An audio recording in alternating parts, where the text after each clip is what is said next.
Coming up on News Live at 6, the 115th Auto Expo is back in town. Stay tuned to find out more. Plus, a major snowstorm could be coming, or is it a light flurry?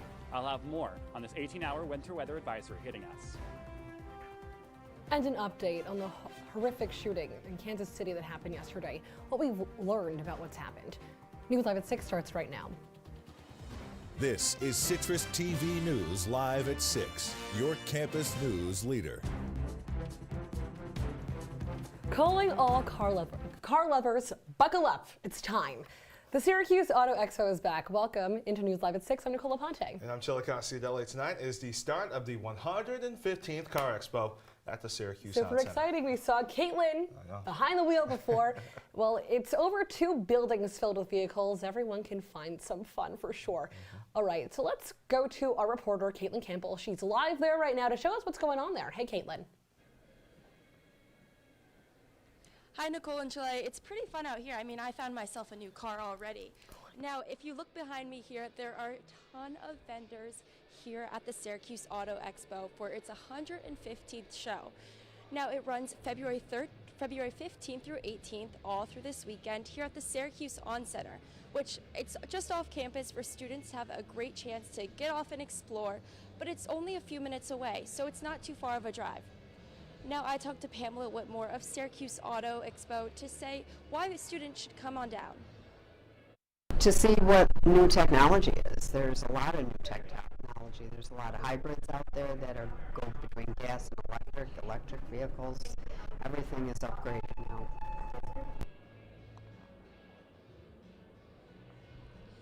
As I said, it's already started, or has begun right now, but it started last night with a charity preview event that raised over $250,000. Now the fun continues all the way until Sunday. Tickets can be bought online or in person, and adult tickets are $10 while children tickets are $3. Weekend hours are also on their website at syracuseautoexpo.com. Reporting from the On Center, I'm Caitlin Campbell, CitrusTV News. Caitlin, thank you. Looks like a fun time. People's Place inside Hendricks Chapel is holding a bingo night. It's going on right now until 7:30. You could stop by the Noble Room and get the chance to win prizes such as mugs, stickers, and gift cards. All SU students, staff, and faculty are welcome to attend. Love a good bingo, Chile. Well, tonight from 8 p.m. to 11 p.m., Shine Student Center will be hosting an Orange After Dark event with the Mexican Student Association for Doce Corazones, meaning 12 Hearts, and also based off the popular matchmaking show. No tickets are required, and you can RSVP on the QS Activities website. Well, this is certainly timely as people are starting to look for jobs. The SU College of Visual and Performing Arts holding VPA Industry Day tomorrow. The single-day event is hosted by Career Services and allows for networking opportunities for VPA students. There will be school alumni and industry professionals there. Students can meet for one-on-one sessions to review their portfolios and resumes, plus attend panel discussions. Well, staying in VPA, the SU School of Art is hosting illustrator Brooke Smart as a part of their Visiting Artist Lecture Series. Smart will be in Shemin Auditorium in the Schaefer Art Building tonight from 6:30 to 8. Smart's work has appeared in children's books, magazines, and newspapers, and has clients such as the New York Times, Mandy Kaling, and Random House. Well, let's turn to that first look at our weather. Walking to the station today, the snow's falling down, messing up my hair. You guys didn't see it, but the other day, me and Peter Barry, who you'll actually see later, we're on Long Island, had about, I guess, 7 to 8 inches of snow. My neck of the woods. We already got the big storm, and now I guess we're getting something up here, huh? So weird, because Syracuse is usually the place where you're getting that really big, like tons of snow. Yeah. Feet of snow. One of those two. It's a Thursday, guys. All right, let's go to our weather anchor. He's live outside right now. Hey, Luke, how's it looking out there? Well, Nicole, Chile, if you couldn't tell from my jacket, my hair, and probably my microphone, the snow is coming down and I'm watching it fall. We're expected 2 to 4 inches tonight with this winter weather advisory that's going to last until noon tomorrow. However, the snow's not really accumulating. The roads are slick, so if you're going outside, be careful on the roads, grab a jacket. But let's take a look into our temperatures tonight. We're sitting around 30 degrees right now, and if we take the wind gusts are going to be picking up to almost 20 miles per hour. If we take a look at the temperatures around the region, we're sitting in those low to mid 30s, 34 in Syracuse, up in Rochester, 33, 32 in Rome, and 37 down in Elmira. If we take a look later to tonight, I guess, as I said, 2 to 4 inches expected, and those winds are going to pick up. So it might be the night that you want to stay in. And that's all I have for now. I'll have your full 5-day forecast later on the show. Nicole and Chile, I'll send it back to you, and hopefully I can get in there and be warm. Yeah, you need to. Thanks, Luke. The Onondaga County Industrial Development Agency approved a new tax exemption policy unanimously. The plan offers tax breaks for apartment projects and looks to boost affordable housing. It would remove barriers on housing projects and make it easier to build mixed-income housing. There's also the goal to eventually build more senior living apartments. The Syracuse City School District has decided to hold a half day of school on April 8th for the solar eclipse. The district will also be sending each child home with protective eyewear. Due to the nature of the event and the safety concerns associated, the school says it's doing what it can to protect its students, saying, quote, "The biggest safety hazard is just really making sure that you're not staring into the sun when the eclipse is happening." Other Central New York schools are preparing to close or give their students and teachers half days for April 8th. Well, the old people still like us have to come here and work, Nicole. Sticking in education, SUNY Chancellor John King is addressing the teacher shortage right here in Central New York. Many incoming university students are choosing different career paths to make more money or to avoid the scrutiny teachers experience from both parents and school boards. King says he's working hard with the governor to help provide affordable education at SUNY for future educators, saying, quote, we need to work hard to make sure students know there are great opportunities available to them as educators, end quote. A teacher at Elmcrest Elementary School in Liverpool is accused of physically abusing students. The teacher has been suspended after 4 instances of abuse, which all involved different students. This also led to the departure of the school's principal, as the school says she failed to report the alleged abuse. The actions of the teacher are being investigated by the county's district attorney's office. Sticking with the suburbs in Baldwinsville now, where a bullet was found on a Baldwinsville Central School District bus Thursday morning. A student found the bullet and gave it to the bus driver while it was taking students to Reynolds Elementary School. The bus had transported students to Ray Middle School earlier that morning. District Superintendent Dr. Joseph D. Barberi said there is no danger to students and staff, and the district is following safety and security protocols. 2 people are without a home after an apartment fire late Wednesday night. It happened on Albert Street in Syracuse. Firefighters took 20 minutes to put out that fire. A dog and multiple cats were also rescued from the apartments. The fire department says the fire started in the kitchen of the rear apartment in the complex. District Fire Chief Matt Crater says the fire began from unattended cooking. We now know the name of a Syracuse man who was found dead in his driveway. He's been identified as 35-year-old David Peters. Police responded to a call of a, quote, person down around 10 a.m. Tuesday near Richmond Avenue. However, he was dead when they came. The investigation is currently ongoing, and those with information are encouraged to contact Syracuse Police Department's Criminal Investigations Division.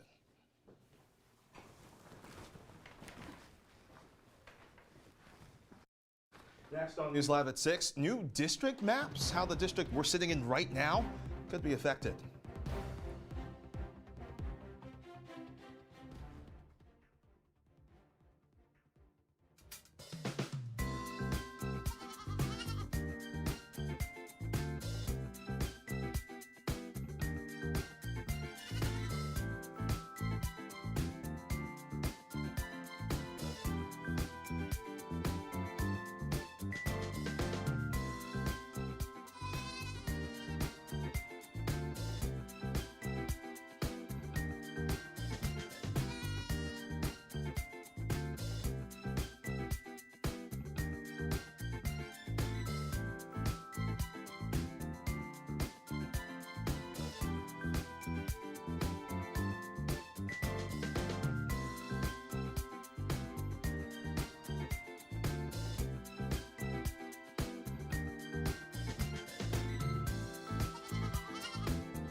Hey Bobo, do trees tell each other stories?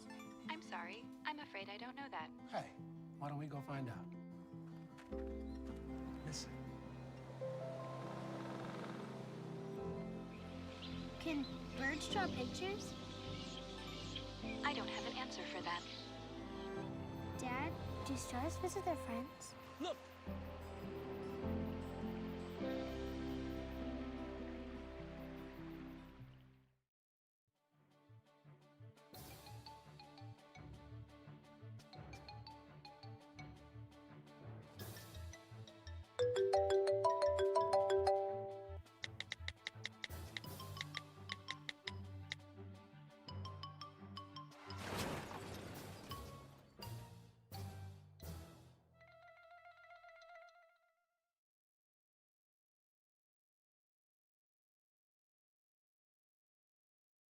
You're watching Citrus TV News live at 6 with Chilekasi Adele, Nicole Aponte, and Luke Welch. Now, your campus news leader continues. Welcome back to News Live at 6. Well, we could possibly be living in a slightly different district soon. New York State Legislature just put in their new maps for the congressional seats after a court ruling forced them to withdraw. Well, that's why we have Citrus TV's Peter Berry. He joins us in studio now to talk about this meeting that happened today in Albany with the Redistricting Commission. Peter, what does this mean for us at home?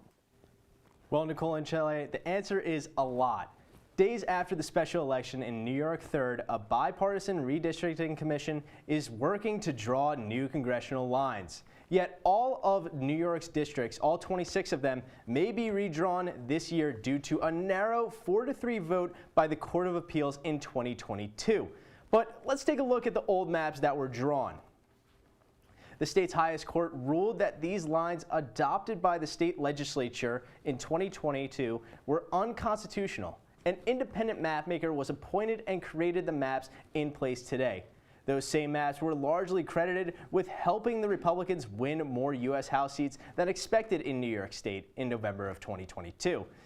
Albany Democrats successfully sued to have independent mapmakers' lines set aside. They said those lines were fine for 2022, but should not be in place until the next U.S. Census until it's completed in 2030. This prompted the Bipartisan Redistricting Commission to reconvene today to set new congressional lines for November of 2024. But to bring it back home, Congressman Brandon Williams of 22nd District here won by only 2 percentage points in 2022. The Redistricting Commission wants New York 22 to include the city of Auburn for this November's election. If this were to happen, the number of registered Democrats would exceed the number of registered Republicans by 4 percentage points. New York State Legislature, the governor will have the final say unless the Court of Appeals blocks them again. These new district lines will have significant impact nationally as Republicans still hold a thin majority within the House of Representatives.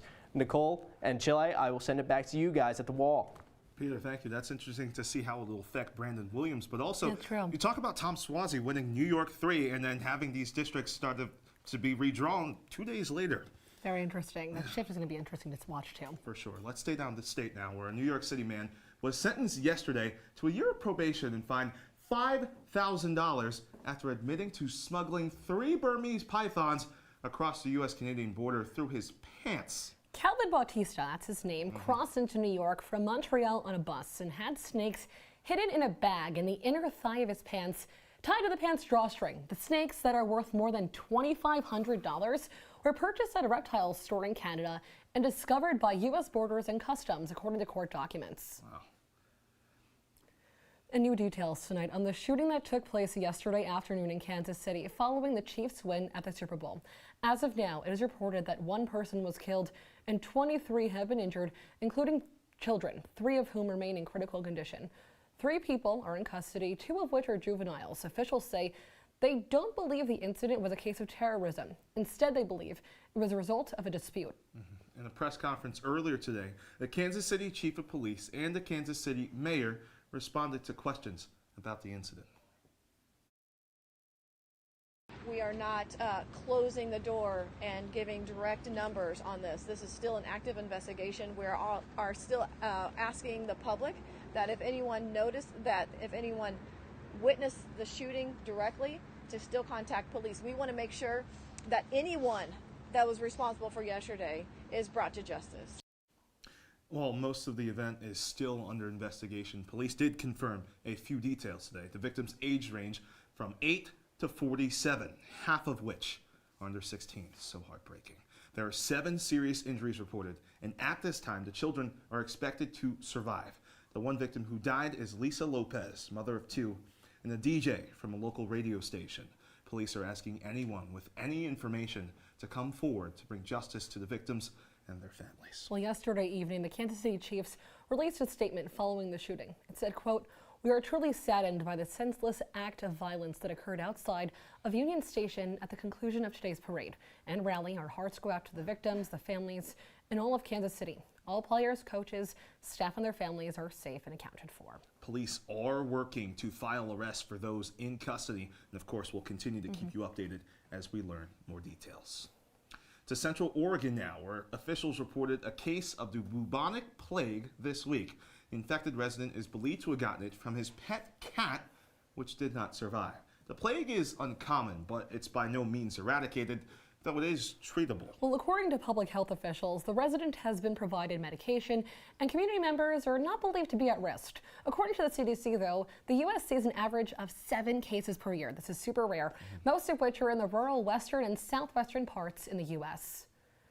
And the CDC could soon change the COVID-19 guidelines, which means no more 5-day isolation. The CDC could announce as early as April that isolation will be based off how a person is feeling, if there's a fever or if symptoms are mild. Now, current state guidelines allow people to isolate without needing to use paid time off work.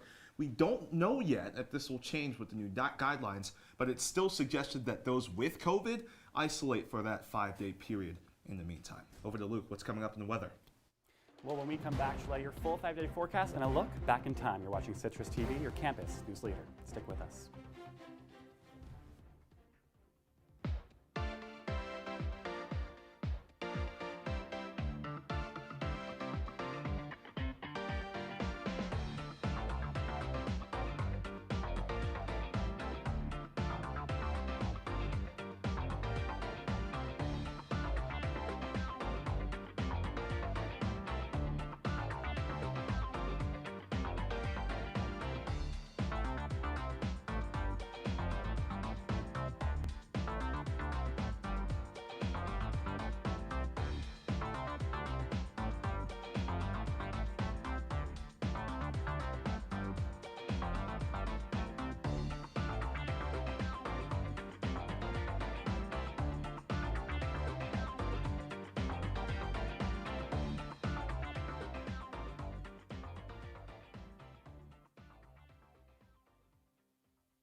STEM is precise, no margin for error.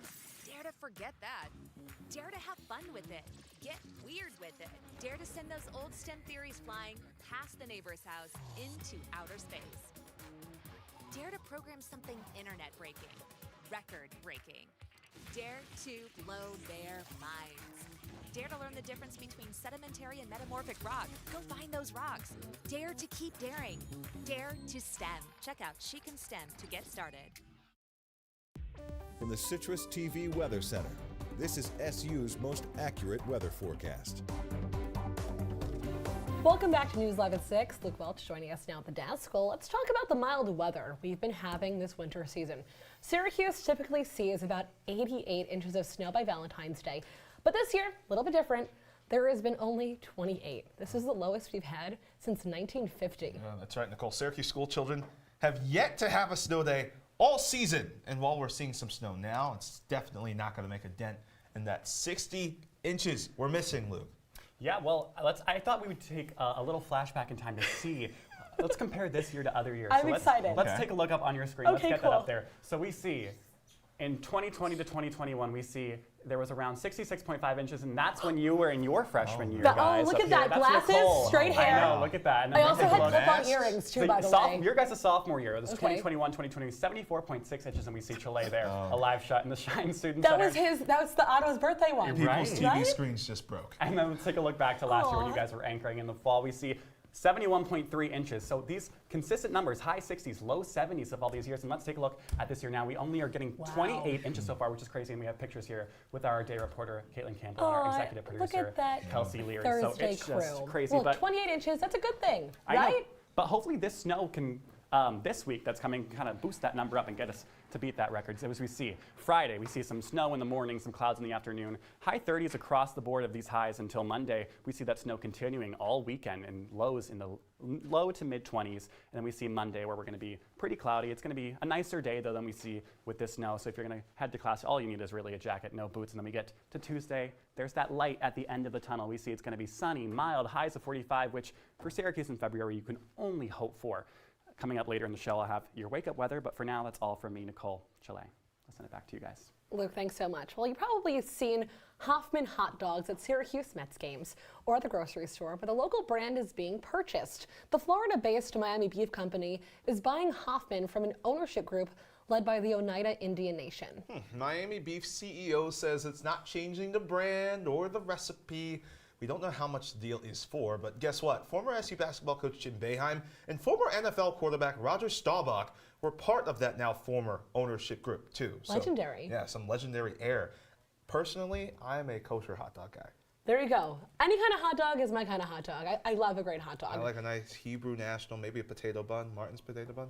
Well, a great place for a hot dog is definitely a sports game. Sam Corcoran, he's here now. Hey, Sam. Well, Nicole, you're reading my mind talking about Miami because that's exactly where Syracuse women's basketball is. I'll have an update on the game going on right now in South Beach next on Sports.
Jason, let's go see your room.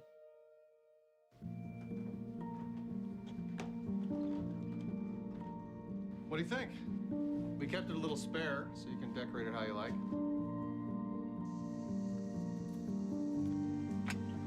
Dinner! Go. Excellent. Soccer's fun. Yeah, I saw you guys out there.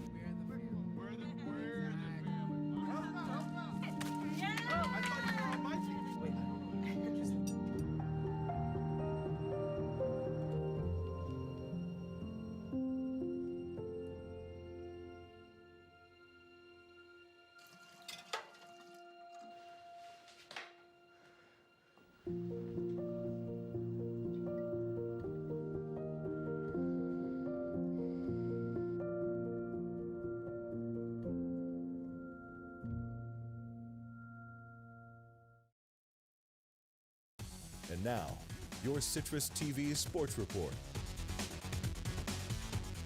As one of my professors likes to say, free throws matter, and it could be a huge factor for 19th ranked Syracuse women's basketball tonight. Welcome into sports, I'm Sam Corcoran. On Sunday, the Cuse upset Louisville thanks in part to 2 late DH affair free throws to take the lead. And tonight, shots from the charity stripe could be crucial for an Orange victory. The Hurricanes are the only squad to miss 2/3 of their foul shots in the ACC tonight. Meanwhile, SU sits right in the middle of the pack with a 73% free throw percentage. That game ended the first quarter right now. Syracuse leads 22-16 at the break. Georgia Woolley leading all scorers for SU with 9 points. And if we're talking about free throws, SU 3 for 3 from the charity stripe. For more updates throughout the game, follow at CitrusTV Sports on X. Let's turn to the men's side, and behind me, you can see the chaos that ensued on Tuesday night. Syracuse upset 7th-ranked North Carolina, its first top 10 win in 5 seasons. The Orange shot lights out, 62% from the field, the highest percentage the Tar Heels have allowed since 2015. And one key sharpshooter for SU, J.J. Starling. The guard netted 23 points on 9 of 15 shooting, and that's something he says he's become a lot more confident about. Man, confidence is the true key to basketball for sure. I didn't really have confidence in the beginning of the season, but now that I have it, and I'm really starting to play like the player that I know I am capable of being, and I just hope to maintain that confidence. Well, it wasn't just Starling on fire from the field on Tuesday. His partner in crime in the backcourt, Judah Mintz, added 25 points in the victory. Together, the two have been lighting up the stat sheet. Mintz and Starling combined for 30 or more points in 8 of the last 9 games. The next chance to make it 9 out of 10 comes Saturday against Georgia Tech. The Yellow Jackets have struggled on defense this season. An average of 76 points per game is the second worst in the ACC. We'll see if Starling and Mintz can stay hot Saturday at 5:30. After the game, head on over to OTN and Citrus TV's YouTube page for Orange Press Pass at 9:30. Lacrosse season is in full swing in the 315 and takes over the Dome on Saturday. 2 games, 2 top 10 matchups, both against Maryland. Number 5 Syracuse men's lacrosse enters the weekend 3-0, looking to remain unbeaten and jump to 4-0 for the first time since 2020. On the women's side, the 5th-ranked Orange dominated 18th-ranked Army yesterday, 18-7. Natalie Smith and Peyton Rowley each found nylon 4 times to lead SU to victory. Those 2 in the women's squad get Saturday's party started at noon against number 9 Maryland. The Orange look to stay hot against the Terps, while UMD has a huge advantage in the all-time series. SU has won each of the 2 previous matchups. The chance to make it 3 comes, like I said, Saturday at noon. For leg number 2, let's go from a top 10 bout to a top 5 one. Number 5 Syracuse versus number 4 Maryland. That's the highest the Orange have been ranked under head coach Gary Gait, but it won't be easy against the Terps. Maryland has beaten SU in its last 5 contests. Last win for the Cuse came back in 2009. That one slated for 6. And how about some more lacrosse in the Salt City? Lemoyne women's lacrosse made its return to the Division I level, and what a way to start it off. A 9-6 win over Cal earlier today. The Dolphins take on another CNY team in Cornell on Tuesday. Nicole and Chile, back to you guys. Sam, thanks so much. Well, when you come back, we have one last look at your weather. Stay.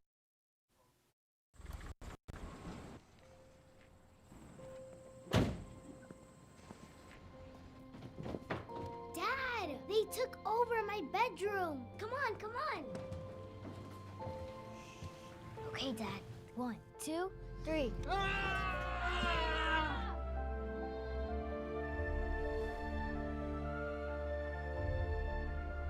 Dad!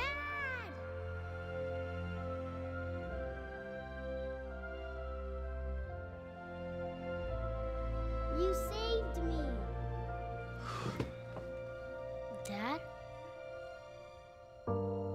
Are you okay? I'm fine, dear.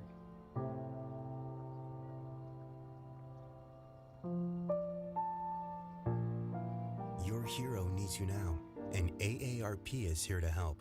Find the care guides you need at aarp.org/caregiving. I see you mobbing over her. Let's go. Let's mob. Let's crawl. Let's crawl. Let's crawl. Hey, yo, we mobbing. Come on, girl. Let's crawl. Hey, yo, let's crawl. Hey, yo, let's crawl. Hey, let's crawl. Hey, yo, let's crawl. Well, when you wake up tomorrow, it's going to be roughly 33 degrees, and that snow is going to be falling down. You can expect that until noon, so if you're going out later in the day, you might not need some snow boots. But those gusts are going to be around us all day, making it a lot colder. However, those temperatures are going to stay throughout the day. But let's take a look at what might be a little bit more like today is this photo of the day. We have Talking Points and Market Shares executive producer Mags Bellotti and College Eats social media host Caroline Plant with me in this photo, and that's kind of what it's going to look like tomorrow, guys. So it's pretty snowy. I love that you made the most out of the snow, too. It's absolutely fantastic. Well, we saw something today that absolutely shocked us. The National Retail Federation survey predicted that consumers would spend $25.8 billion this year on Valentine's Day. In case you're wondering, that's $185 per person. Compared to last year, it increased by $8. Crazy. How crazy is that? $25.8 billion? That's a lot of money that you can do a lot of things with. Oh, yeah. But I always like to say the best gifts come from the heart. Sorry for being a cliche. No, it's true. Cliche person right there. Sure. Yeah, right? Money can't buy you happiness, that's for sure. Money can't buy you happiness. What were your Valentine's Day's highlights? Mine, I went to dinner with my roommate, who actually you just saw on that picture. Yeah, Caroline Plant. Went to Galentine's Day together. Well, that's Citrus TV News Live at 6 for this Thursday. Well, for more of the latest, you can follow us on X and Instagram at Citrus TV News. For the entire Citrus TV News team, I'm Nicole Aponte. And I'm Chilekasi, Adele. Guess what? Thanks for the company. Take care. Good night. And please hug those you love.